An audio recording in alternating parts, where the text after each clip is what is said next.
বৃষ্টি ভেজা এক রাতে বাসায় ফিরছিল তিশা। পুরনো অন্ধকার গলির পাশ দিয়ে হাঁটার সময় হঠাৎ তার চোখে পড়ে একটি কালো ডায়েরি।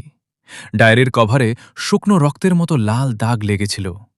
কৌতূহলবশত সে ডায়েরিটা বাসায় নিয়ে আসে। রাত গভীর হলে তিশা ডায়েরিটা খুলে দেখে প্রথম পাতায় লেখা যে এই ডায়েরি পড়বে তার শেষও লেখা হয়ে যাবে। তিশা হালকা হেসে পাতাটা উল্টে দেয়।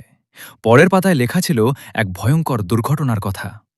এক লোক রাস্তা পার হওয়ার সময় ট্রাকের নিচে চাপা পড়ে মারা যাবে।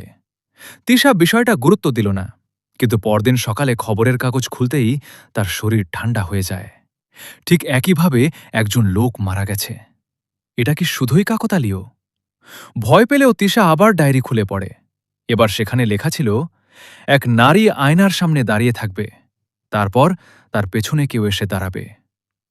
পরদিন সোশ্যাল মিডিয়ায় ছড়িয়ে পড়ে এক রহস্যময় মৃত্যুর খবর। ঘরের আয়নার সামনে মৃত অবস্থায় পাওয়া গেছে এক নারীকে। তিশার বুকের ভেতর ধীরে ধীরে ভয় জমতে শুরু করে। সে সিদ্ধান্ত নেয় ডায়েরিটা ফেলে দিবে। কিন্তু যতবারই সে ডায়েরিটা বাইরে ফেলে আসে, কয়েক ঘন্টা পর আবার সেটা তার ঘরের টেবিলের ওপর ফিরে আসে। এক রাতে তিশা সাহস করে ডায়েরির শেষ পৃষ্ঠা খুলতে যায়। তার হাত কাঁপছিল।